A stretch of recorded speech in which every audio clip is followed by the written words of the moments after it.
Welcome to HorrorBabble. Today, in something of a first, we're taking a detailed look at one of the most grotesque and underappreciated figures ever to grace the yellowed pages of weird tales. The Damp Man, a slow, bloated, moisture-drenched stalker who once slithered through the pages of 3 magazines, leaving behind a trail of decay and unease. But who or what is he? And why does his unnatural obsession with a young woman remind us of one of the most haunting horror films in recent years? Let's jump in. He'd followed her to the bus the swimmers took back to town. She'd boarded it, heaving a sigh of relief as his gross figure faded in the distance when they got underway. Then, miraculously, he turned up one morning not many days later, sitting in the lobby of her hotel. He'd followed her through the streets. He'd been outside her office when she left at 5:30. Once, she'd called a policeman, but when the officer had turned to look in the direction she indicated, there was no one. He was clever, this big man.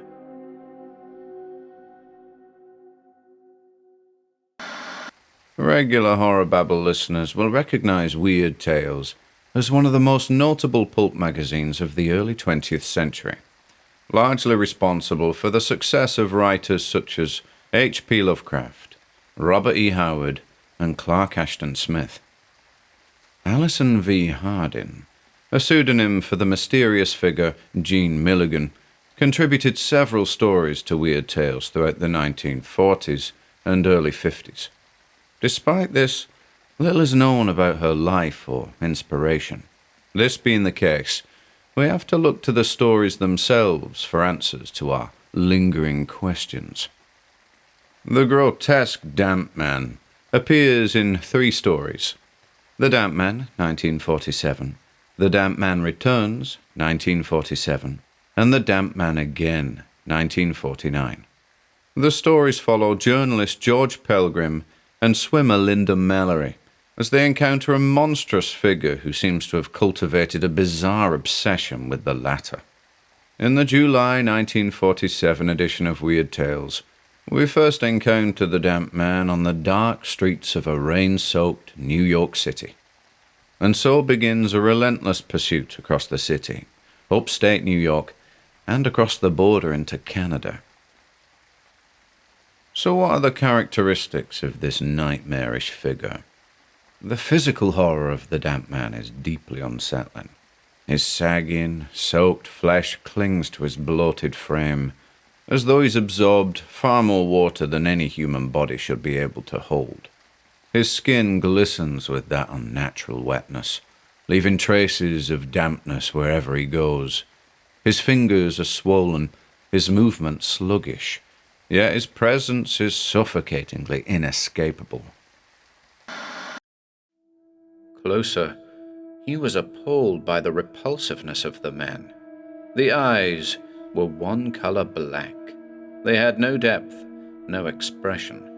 They were simply round discs, like the button gimlets of a cod, exhibited in the window of a fish store. There was something else about the man that came over George, suddenly freezing him with a horror that was hard to control. He looked like someone George remembered years ago. A bloated body grappling irons had pulled out of the river one cold night onto a police launch deck.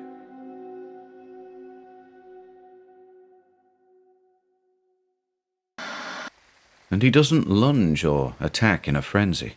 He simply approaches, slow and unrelenting, like a nightmare that refuses to dissipate. One can't help but think of Resident Evil 2's Mr. X, a steady pursuer, seemingly unwilling to break into a run.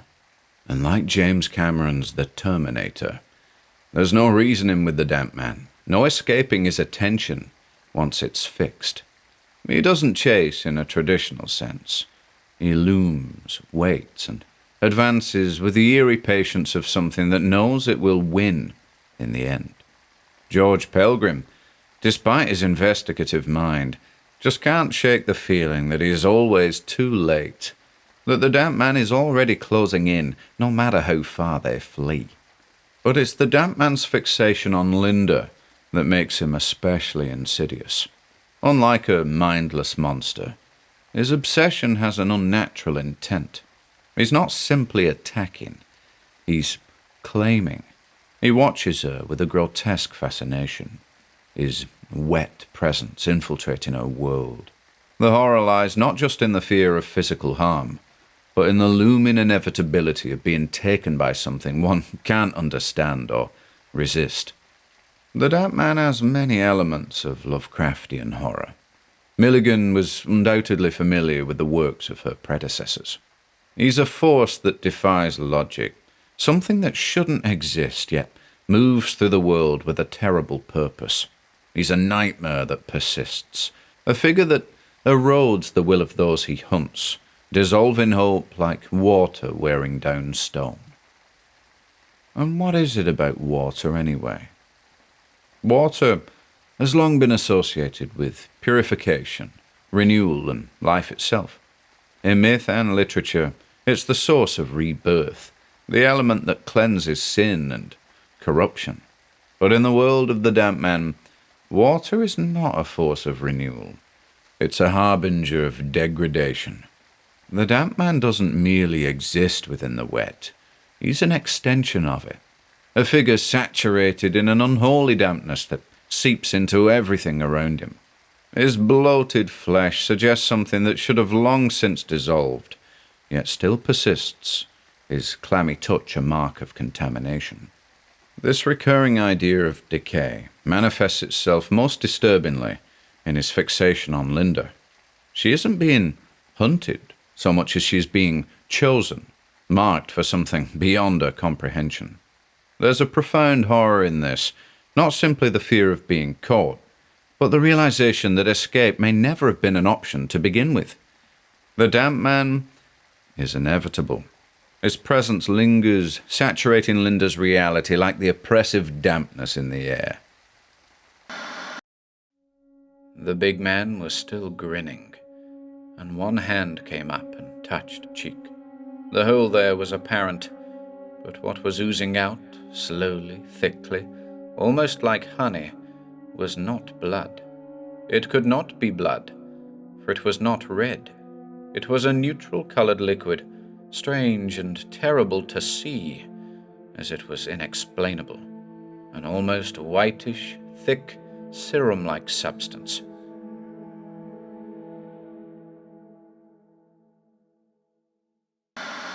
But what is he, really? And where did he come from? Spoilers ahead.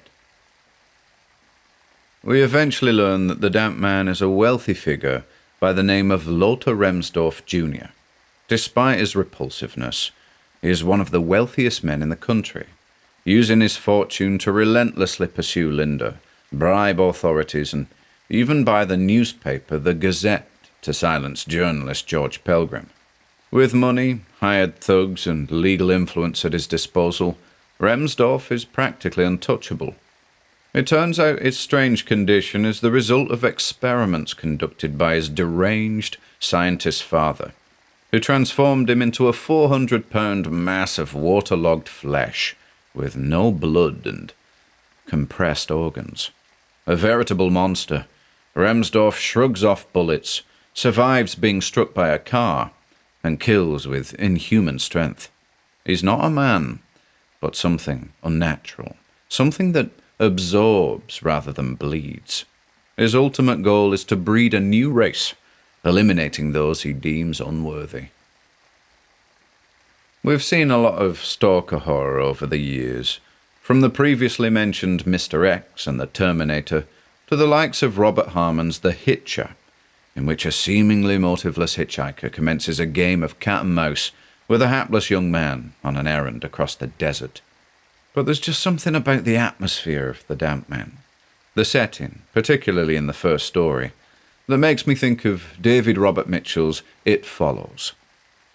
Like the entity in It Follows, the damp man is always coming.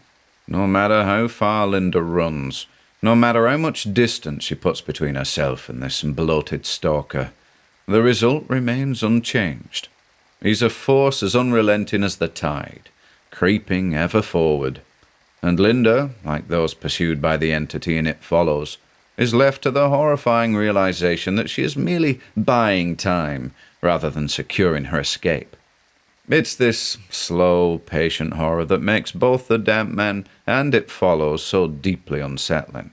Unlike traditional slashers or monsters that strike with violence, these things crush hope. The terror they invoke is not in their speed, but in their certainty. The dreamlike futility they create taps into a primal subconscious fear, one that many of us have felt in nightmares. The sensation of running through treacle, of limbs turning heavy, of a pursuer that never tires even as your own strength fades.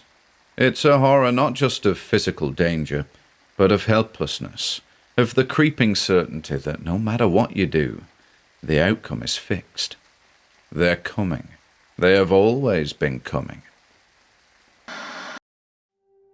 The minutes passed, more time than he dared to hope for.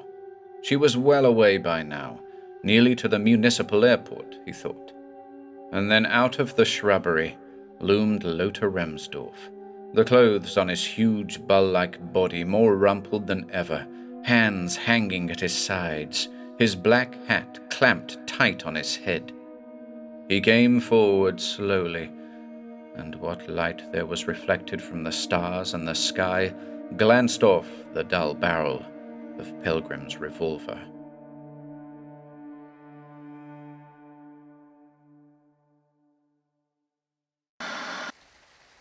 The Damp Man may not have cemented himself in the mainstream horror culture, but his essence, the gradual, relentless decay of hope, has persisted in many stories that followed. As horror continues to evolve, figures like the Damp Man deserve to be revisited, not just as relics of pulp horror, but as foundational stepping stones to the creeping dread that defines so much of today's more effective horror storytelling. He's a monster whose legacy is marked by the suffocating fear of knowing that no matter how far you run, no matter how much you struggle, he is still coming.